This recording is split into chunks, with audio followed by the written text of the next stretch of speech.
Hey guys, um, buddy mine, rest in peace. Scott Sterling has been in my mind a whole lot lately, and the reason for that is pretty obvious. As myself and Joe Sachs, aka Hody, Hody and myself are now in process of um, putting the only existing cassette tape of According to Arizona, which was our band back in 1997. It was myself, Scott, Joe Sachs, and Jordan Fox. Um, we are in the process now of taking this one remaining cassette tape and trying to get it. You can't remix it because you can't separate the tracks, but it can be mastered to an extent. The recording is absolute garbage. And that's not the fault of Carrie Heller, who was at the helm of the recording board that evening at Jim Morse's home studio in Union Lake, Michigan. It was a rushed project. Um, Scott's guitar work, I'm just so glad that that alone was captured, and Joey's as well. His bass playing was he played bass like it was a lead instrument. Um, I'm just glad it was captured. Period, regardless of how bad the recording is. But yeah, the recording was rushed. We had very little time. It was a free recording, but we had a very small window, so we just kind of loaded the gear in, set everything up. Didn't really get good levels. I don't think Kerry had ample time to really get the sounds that he wanted. It was just kind of like, okay, we're set up, everything's amped, mic'd, let's go. And we essentially recorded the thing in basically a take. I don't remember, it's been a long time, but I don't remember us going back to many portions of it to redo stuff. It was just literally played live, with the exception of vocals, which I did after we had recorded the band part of it. Anyway, yeah, been thinking about Scott a lot lately because we're in the throes of putting this out on vinyl. As bad as it sounds, I don't care. I'm just glad it was captured and people will know what Scott was capable of and how that band was magical. I don't say that with um, I don't say that with um, the words escaping me. I don't say that with a pious attitude at all. When you're part of something that you realize suddenly it's bigger than all of you together, that's when you know something magical is kind of happening. And I've been more than fortunate enough to have been in a couple bands that were like that, where the music kind of wrote itself and we were all just kind of in awe of what we were doing and realized that this thing was way bigger than any of us together. And I think according to Arizona's music was probably the one thing, and I don't give a fuck about the music industry, but that was probably the one band that could have broken out as far as getting like some major label interest and things like that. And we just didn't give it it just didn't have the longevity. Scott and Jordan were both accepted to GIT, which is a very prestigious musical school out in California, like right after we put the record out, or recorded it. We didn't really put it out. We made some cassette tapes for friends, but it never was like a produced, finished thing. And we only played one show, and that show was at Cross Street Station with Workhorse. If I remember correctly, I set that up because those were good friends of mine and a band I super respected and loved very much, still do. And I just thought no better way to debut, according to Arizona, than at a workhorse show. I did not do it at Rubbles in Mount Pleasant because that was Workhorse's house. And we could have been playing flip-flops into microphones and nobody would give a fuck because they were there to see Workhorse and could give a fuck less about who was opening. So that was a tactful, on purpose decision to have our first show. I didn't know it would be our only show, but that was a decision I made to let's do it at Cross Street. The house sound was good, and so that was important to me. And obviously, we didn't have a following yet, and I thought that Workhorse might bring some folks out, but not to the extent of it just being a Workhorse show. So, funny story. So during the very short sound check that we had, everything went really well. Sounded great, like really good, shockingly good. And man, once we started, we played a song called Spiderback Farms that we never recorded that.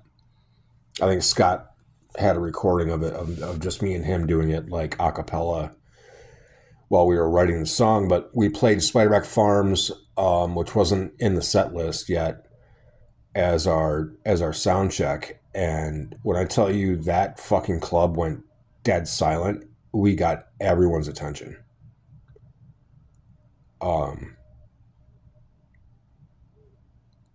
So I was like, okay, all right, we're on to something here.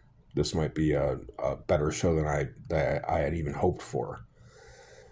And people got out of Cross Street had like literally booths, like restaurant booths in the kind of towards the front of the venue, and when the house lights came up on stage, everybody left those booths and came up, and there was just a wall of people in front of us. Nobody knew who we were. Nobody had any clue what we sounded like, really, except for that quick sound check thing that was like less than a minute.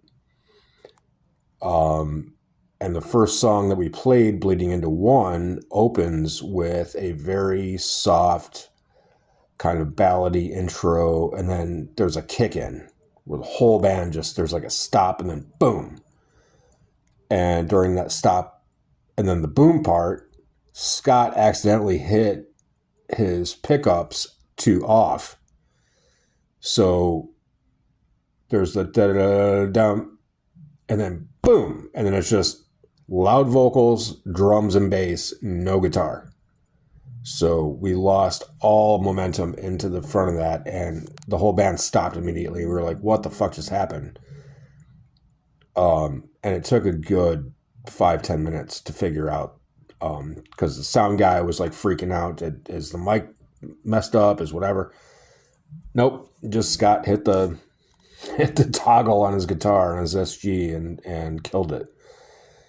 So very quickly, we just went back to we skipped the ballady first part and just click, click, click, click, boom, and right into the song. And I don't remember anything else about the set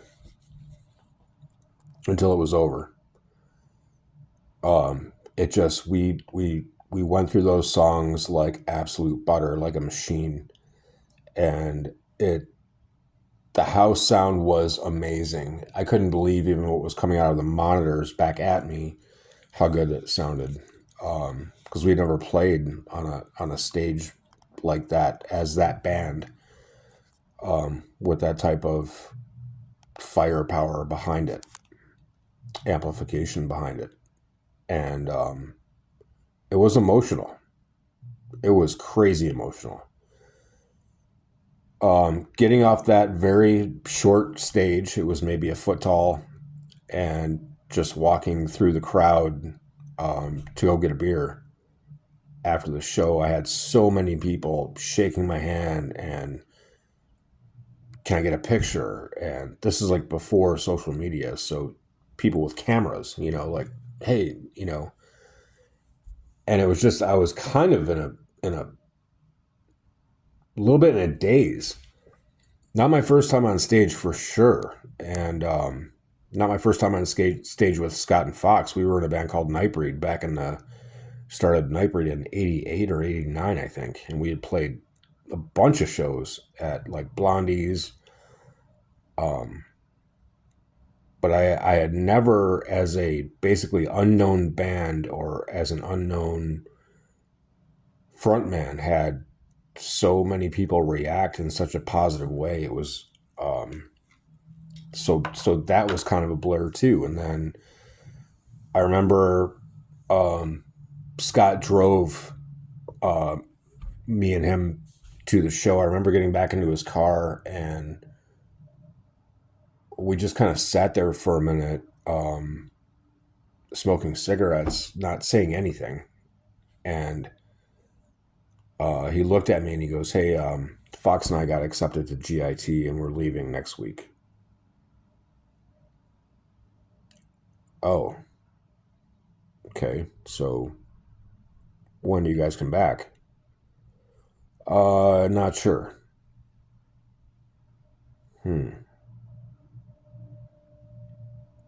Okay. So, what happens to the band? Well, you and Hody can move out there with us, and we'll just keep going. And at that point, I had been in a very serious relationship that I had just gotten out of. That broke my heart, which made the record because, quite frankly, when you write your best stuff, it's usually because you're in a lot of pain. And so I wrote that whole album about my ex, not in a bad way, in a very, very loving, positive way. But that album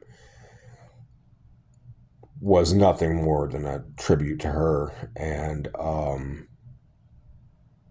there was just moved to California. As much as I knew how, and just being honest, from doing music for so long, I knew this band had a chance to break through. And even with that knowledge, I was not prepared to move to California to try to make it. So I didn't, and neither did Hody. And Scott and I, we talk on the phone briefly, not a lot, and that sucked too because I lost my best friend in a way. And then 2 years later, in 1999, I decided to get into music again because, quite frankly, after the According to Arizona breakup, I was pretty jaded. I was pretty upset and didn't care to make music at all. And I got the bug again in 99. I don't know why. My little brother Blair was available at the time. He is a ridiculously talented guitar player, singer-songwriter on top of that. And B and I started talking about putting something together. I was managing a Sam Goody Suncoast store, so music was still a huge part of my life. And there were a couple guys that worked there, Mark James, and Mark was this very unassuming, literally a polo t-shirt wearing kid with like the old man hat, Jesus sandals, pair of board shorts, just totally unassuming, regular dude, right? And because I was a store manager, I could play whatever I wanted on the overhead, and I would play a lot of, at that time, Sunny Day Real Estate, Mineral. Elliot just had put an album out that was great, U.S. Songs, I think it was called. So I was playing a lot of this like emo stuff. Not that I'm really an emo kid, but this was all new and fresh and really good musicianship. So I was playing a lot of that stuff in between the stuff we had to play, which was like the new stuff coming out from the bigger artists. Kid Rock's album had just come out, and that was rough to sit through. 3, 4, 5 spins in an 8-hour shift. That was gnarly. And Mark was like, "Wow, you really like Sunny Day Real Estate?" I said, "Yeah, they're phenomenal musicians. I mean, this music is, if it doesn't hit you somewhere in the chest, you're not even alive." And he was like, "No, I agree." So Mark and I started talking a little bit. Here I am, this tattooed hardcore guy, talking to this basically preppy kid, and he goes, "I played drums a little bit." I was like, "Oh, wow, okay. Well, we've been in a couple bands," so I gave him some Tank stuff, and I gave him some According to Arizona stuff to take home, and he came back and was just like, "What is that According to Arizona stuff? And why are you guys not together?" Told him the story, and he said, I'm trying to learn those songs at home. I cannot stop. I made a copy. I hope you don't mind," which I didn't. And he basically was like, "I cannot stop listening to that record. As bad as it sounds, I cannot take that cassette tape out of my tape player." And I was beyond flattered. So I said, "Well, you play drums, right? Maybe we should jam at some point." So long story short, Blair brought his rig over to Mark's house where his drums were, and I brought over my PA, and we had kind of a jam session. We didn't play any covers. We just kind of, like, Blair would play some riffs over, like on repeat, and then Mark would pick it up. When I tell you this kid is like an octopus, Mark had a standard 5-piece kit.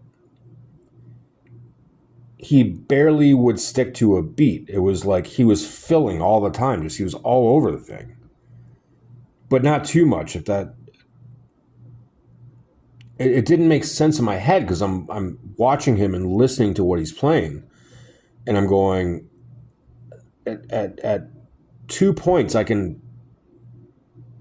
he followed like a beat, but then in between those 2 points he's just been doing fills, but it works somehow. And aggressive. I mean, he beat the shit out of those drums, and it was beyond invigorating to watch how he became this, like, zoom, and then he just went fucking apeshit. And when we got done with the session, Mark just went back to being quiet Mark with the polo shirt and the board shorts and the Jesus sandals and the stupid hat. And what do you think? What do you guys think? I said, "Well, I think you're probably one of the best drummers I've ever heard in my life. And number 2, let's get some songs together." So very shortly after, we recruited Tom Cocking on rhythm guitar, and then we didn't really have a bass player. We asked Jeff Risk to come in, who was really good friends with Blair at the time, and we kind of grew up with the Risk family, and so we asked Jeff to come in and play bass, and he just couldn't. Too busy, I guess, to really put time into it. So we wrote the 4-song EP that stands to this day very quickly, like in less than a month. And then my best friend Mike Hasty had his studio up at the Loft in Redford, Michigan, Cloud City Studios, and Mike's like, "Yeah, I won't charge you guys anything. Just come up and let's not take all day with it, but yeah, we'll get it recorded." And we literally went up there, set up, microphoned everything, got his levels, and just went go. And again, straight through. I don't remember us redoing very much of anything. And then we doubled up some vocal tracks. We did some backing vocal tracks, and literally in 4 hours from setup to breakdown, we had our 4-song EP that's now streaming everywhere. Different skylines, Demon, Demo, and then parentheses N. So Demo, Demon, 1999. Besides According to Arizona, probably the most raw, real,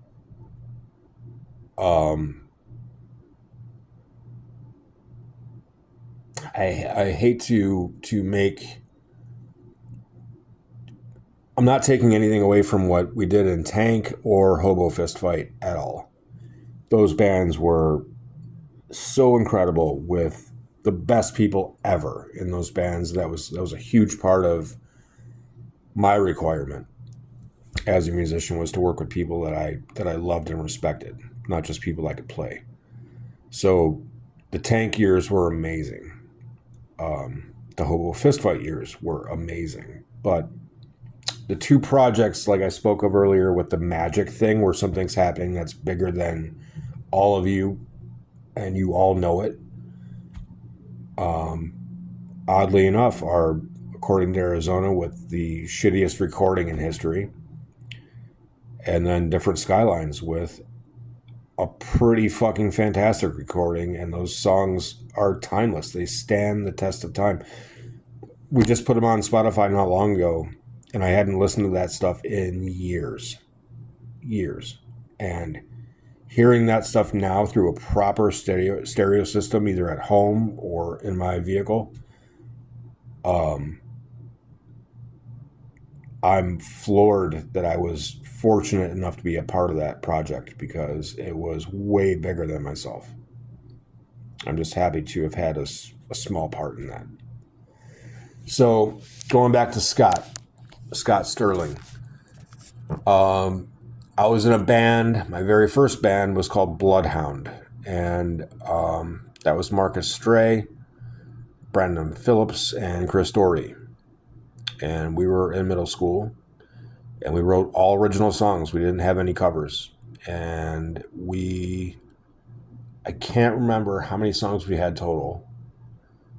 The only cassette tape that I had of that band was destroyed by Jordan Fox, because he was a fucking dick. And so I don't even remember the song names. I don't have a copy. That's the only missing copy of my musical lineage. If I ever see Jordan again in person, I'm going to let him know, physically know, how much I did not appreciate him wrecking that tape. But yeah, so we were making some really fun songs, and all originals. And then Chris, our bass player, I don't remember if the party was his birthday or if it was just a party, but he asked his folks, and his parents said, yeah, we ended up having our very first show in his basement. And a lot of kids showed up, probably 20 plus, in this basement at Chris's house. And we played our set. And there were a bunch of kids there from the other middle school in our school district that I didn't know. So we knew enough to know they were from that school, but we didn't know them at all. And I was approached immediately after the show by Scott and Jordan. Scott was super tall. Even back then, he was probably pushing 6 feet. And we're talking maybe 7th, 8th grade. And I remember he was in a black t-shirt, black jeans, and black combat boots. Don't remember what Jordan was wearing, but it didn't matter. I was kind of like, and at the show, I was wearing a black t-shirt, black jeans, black combat boots, and I think a baseball hat, maybe a leather vest. But when Scott approached me, I was like, hey, this is one of my people. Just by his look. And he said, hey, and he handed me a cassette tape, and he goes, hey, check this out. If you like this stuff, give me a call. I'm Scott. This is Jordan. We think you're awesome. And basically tell your band to fuck off and come join our band. Not that Brandon and Marcus and Chris weren't talented musicians, but we were kids and could play. Again, we could play enough to write our own music and get through it in a basement show. But I'll tell you what, when I went home and popped that tape in of Scott and Jordan playing, that was night and day. Those dudes could fucking play already at that age. And I said yes immediately. And then within a year, we had Nightbreed together with Kevin Kroger and Chris Childs. We were playing regular shows at Blondie's. Anton from Blondie's was calling me at work going, dude, we had a couple bands cancel or not show up. Can you guys be here within the hour? Which we never could, but we could get there at some point. And so I can't tell you how many times I looked at my boss and he's like, go, dude, just go. It's fine. Because he appreciated that a club was even calling this young kid for his band to come play. And also Chris, different Chris, my boss, Chris Dietrich. Dietrich knew that, this was like going to be life-changing stuff for me. So he always said, yeah, man, go. Just go. You're fine. So Nightbreed had some very early on success. We played with bands like Disgust, which was huge. Lots of shows at Blondie's. A lot of shows at Blondie's. And then high school came, and my parents, to try to quell my, not recklessness, but my inability to adhere to their house rules. So I was sneaking out a lot late at night to go to shows downtown in Detroit. Never doing criminal stuff, never doing bad stuff. I just, my lifestyle was music, and music was late at night, and music was in the city, and we lived 30 minutes away, and so I had friends that would come pick me up and at midnight, and we'd be back home by 4 a.m., But Nightbreed kicked it all off. And then from there, never looked back. And then after Different Skylines, short-lived band, I took a good 10 plus years off from music.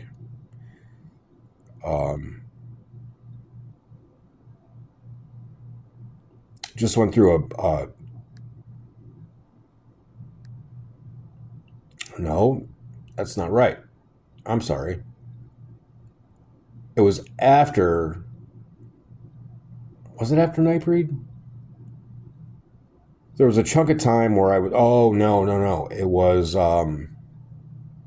Yeah, it was after According to Arizona. The way that Scott just was like, by the way, Jordan and I are leaving next week, and we had something so great right in our grasp, and all of a sudden that was going to be no more. So I took a few years off, and then I get a phone call from Jeff Brazil. Super good guitar player, so technical, and just a great feel, just a good groove. And Jeff called me out of the blue. I don't even know how he had my number. And he said, what are you doing musically right now? And I said, nothing. Why? What's up? He goes, well, I'm with Jason Childs, who had been my drummer in Tank. He goes, well, I'm with Jay, and we got a bunch of songs written, but we don't have a vocalist. We don't have a singer. And not only were you the first person that came to mind, there's nobody else we would even want to consider. So can we link up? I can give you a cassette tape, because back then there was no Spotify, yada, yada, yada. So I get the cassette, and as soon as I popped it in the first 30 seconds, I went, oh my God, they sound like Clutch. Guess what? Clutch is one of my favorite bands. Didn't even bother me that they sounded so much like Clutch, almost a ripoff, because Jeff has a very different, while similar, also in the same way, a very different playing style than Tim Salt from Clutch. So, but definitely like Clutch meets Sabbath was kind of the vibe. And I think I wrote two songs worth of lyrics that night to songs that were on that cassette. And then I ended up calling Jeff and played him his own music back to him while I kind of sang the lyrics over it. And he was like, dude, okay, we practice on these days at Jason's house. Here's his address. Let's go. And then for the next 3-4 years, we did Hobo Fist Fight. And that was a fucking blast. That was a blast. That was nothing more than a jam band, Clutch ripoff, whatever you want to call it. All original stuff. We didn't play any covers, but oh my god. And that stuff's all streaming too. So Hobo Fist Fight, Vagabond Kings FTW was our studio record. It was never properly mixed or mastered. Again, another Rush project, but the recording is okay. It stands up. And then we also did a live album, live at the Old Miami in downtown Detroit. And that stuff actually sounds phenomenal. And my favorite Hobo Fist Fight song and my most favorite performance of that was a song called Absolutely Barking Mad. And that was recorded live at the Old Miami. And if you listen to that version versus the album version, you'll get what I'm talking about. That live version was ridiculous. And I can't remember who Jeff said he went to somebody's store that he knew. It might have been a guitar store. It wasn't Motor City, but he said, it was a music shop somewhere. And he knew the owner well. And he said he walked in and Barking Mad was playing on the house system. And Jeff was like, holy shit. And the owner said, I can't stop playing this song. Like, it's on repeat. It's not even in a mix. It just keeps looping because, everything about it is just really infectious. And that song in particular just shows Jeff's abilities off like crazy. That dude does more with the 5-note blues scale just not trying to be flashy or everything is thoughtful, and he rips that song. Just rips. So that was Hobo Fist Fight. We did that for about 4 years and played St. Andrews and the Shelter, and it was funny. We played a Shelter show and the band behind us was way more like user-friendly pop, rock, whatever. Turns out they were the band Pop Evil. And I remember one of those dudes coming up to me and he's like, you guys aren't signed to a label? And I'm like, no, we're not trying to be signed. We're just doing this for fun. And he was like, oh my God, dude. And then, obviously years later, we hear Pop Evil on the record or on the radio, and those were those kids. Very nice compliment. Appreciate that a lot. And then after Hobo, I was kind of done. It takes to write good music. You got to be all in. You can't even have distractions. So when you're not at practice and things like that, it's such an intimate thing. It's almost suffocating in a way, and everything gets in the way, even eating. Like, fuck, I'm starving, but I'm working on this tune, and I gotta eat. So you just wolf something down so you can get back to the work.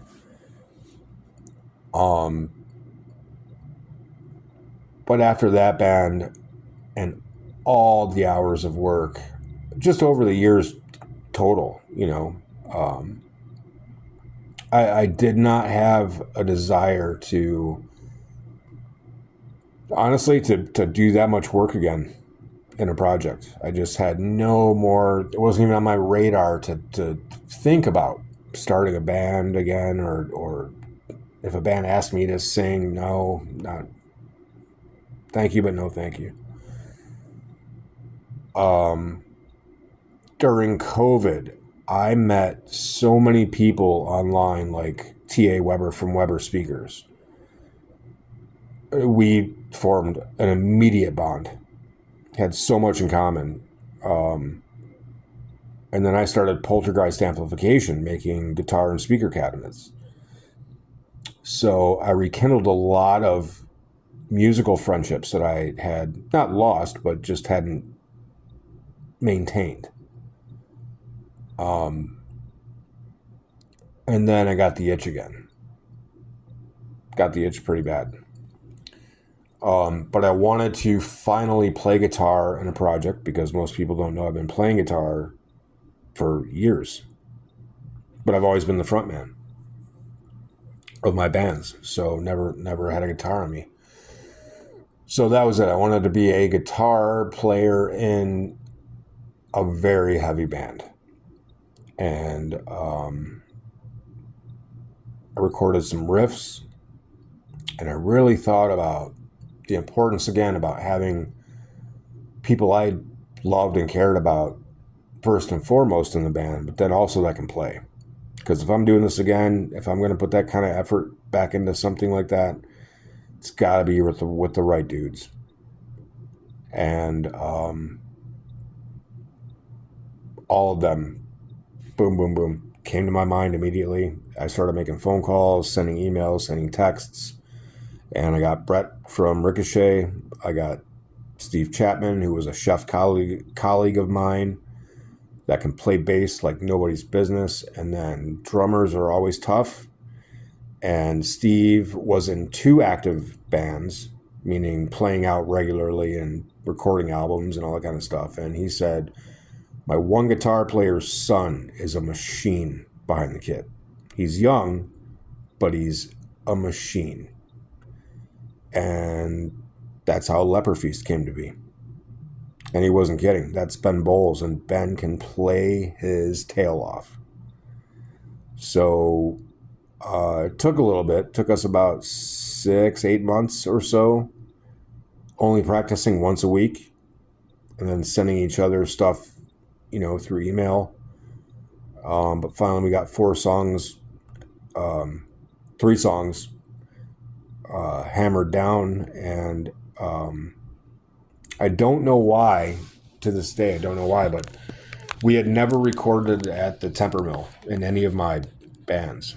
And the Temper Mill is like the number one studio in my mind for heavy music in Detroit. And I thought, we've come this far. We're doing everything that I want to do with this band. I was being very selfish about, hey, this is my last go around, so this is how I want things done. And I didn't have to tweak anybody's arms. Everybody was all on board. But I said, we're going to record at the Temper Mill, and the engineer I want is Tony Himera. Tony's been there forever, and Tony knows.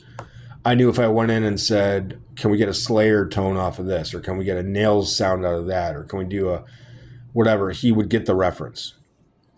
And we went in and we recorded, and again, I think there were only a couple redos, and we got through the whole deal.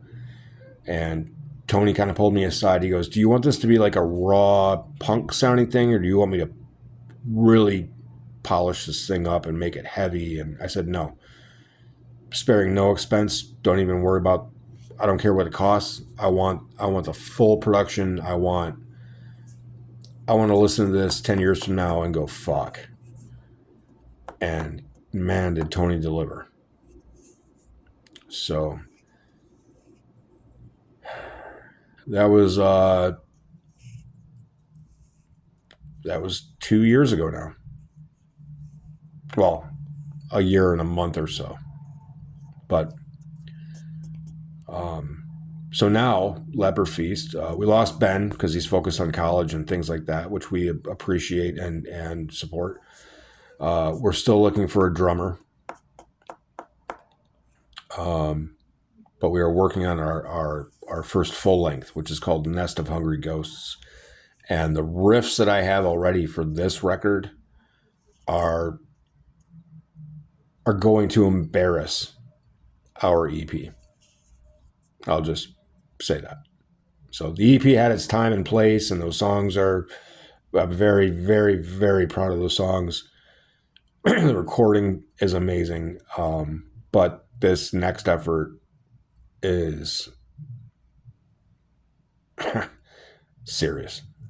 So, if you're watching this and you're interested in drumming, or if you think you know a drummer who might be interested, hit me up.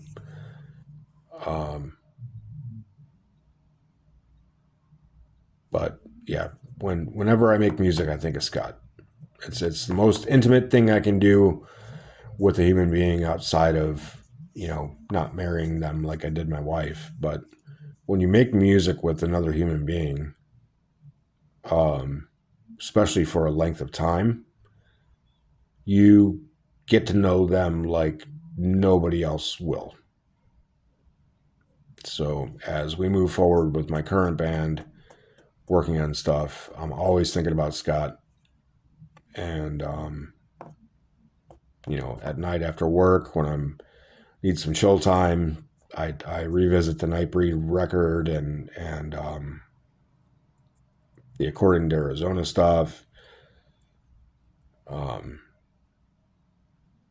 Just in disbelief that he's gone. I mean, what a talent, and just a good fucking dude, and one of a kind. I know that's cliche, but Scott was one of a kind. I miss you, bro.